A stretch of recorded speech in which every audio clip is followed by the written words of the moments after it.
सध्या राज्याच्या राजकारणात पडद्यामागे सुरू असलेल्या वेगवान घडामोडींमुळे राष्ट्रवादी काँग्रेसमध्ये काहीतरी मोठं शिजत असल्याच्या चर्चांनी जोर धरलाय. गेल्या काही दिवसांपासून राजकीय वर्तुळात कुजबूज सुरू होतीच, पण पुण्यातील एका आलिशान हॉटेलमध्ये झालेल्या गुप्त बैठकीनंतर या चर्चांना आता आणखी खतपाणी मिळालंय. कारण ही बैठक साधीसुधी नव्हती आणि या बैठकीत उपस्थित असलेली नावं तर अनेक राजकीय संकेत देऊन गेली आहेत.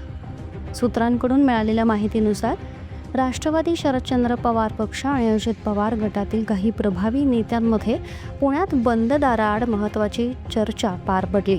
विशेष म्हणजे या बैठकीबाबत अत्यंत गोपनीयता पाळण्यात आल्याचं सांगितलं जात आहे. बैठकीत नेमकी कोणती चर्चा झाली, कोण काय बोललं याबाबत अद्याप अधिकृत माहिती समोर आलेली नसली तरी सूत्रांच्या माहितीनुसार चर्चेचा केंद्रबिंदू होता दोन्ही राष्ट्रवादी गटाचं संभाव्य विलिनीकरण. मात्र ही चर्चा फक्त विलिनीकरणापुरती मर्यादित नव्हती.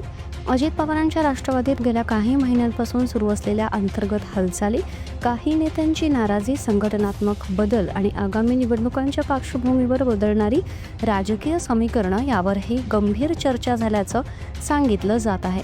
त्यामुळे ही बैठक केवळ संवादासाठी होती की मोठ्या राजकीय निर्णयाची तयारी, याबाबत आता चर्चा सुरू झाल्या. या बैठकीत जयंत पाटील, अमोल कोल्हे यांच्यासह दोन्ही गटातील काही महत्त्वाचे नेते उपस्थित होते. विशेष म्हणजे ही बैठकीत सहभागी झालेल्या काही नेत्यांची नावं जाणीवपूर्वक गुप्त ठेवण्यात आल्याचीही चर्चा आहे.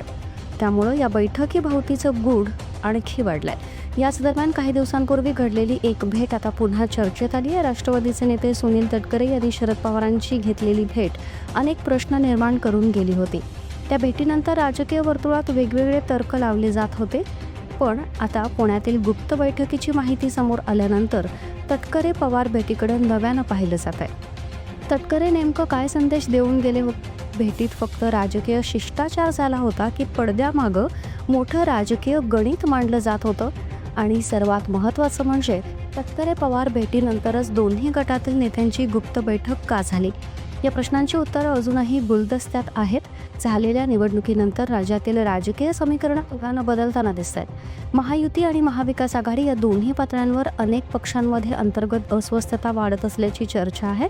अशातच राष्ट्रवादीच्या दोन्ही गटांमधील वाढता संवाद आणि पडद्यामागं सुरू असलेल्या हालचालींमुळे आगामी काळात मोठा राजकीय ट्विस्ट पाहायला मिळू शकतो अशी चर्चा आता रंगू लागली आहे. विशेष म्हणजे अजित पवार गटातील काही नेतेही सध्या पक्षातील परिस्थितीवर नाराज असल्याची चर्चा राजकीय वर्तुळात आहे. काही निर्णय, संघटनात्मक बदल आणि आगामी राजकीय दिशा याबाबत अनेक पातळ्यांवर अस्वस्थता असल्याचं बोललं जात आहे. त्यामुळे पुण्यातील ही बैठक केवळ चर्चा नव्हती तर भविष्यातील राजकीय घडामोडींचा ट्रेलर तर नाही ना, असा सवाल आता उपस्थित केला जातोय. विलिनीकरणाची नवी स्क्रिप्ट लिहिली जाते. राष्ट्रवादीत पुन्हा एकदा मोठा राजकीय भूकंप होणार की अजून एखादा धक्कादायक ट्विस्ट बाकी आहे? पुण्यातील त्या बंद दाराच्या आड बैठकीत नेमकं काय ठरलं आणि राष्ट्रवादीच्या राजकारणात पुढचा स्फोटक निर्णय कोणता असेल, याकडे आता संपूर्ण महाराष्ट्राचं लक्ष लागलंय.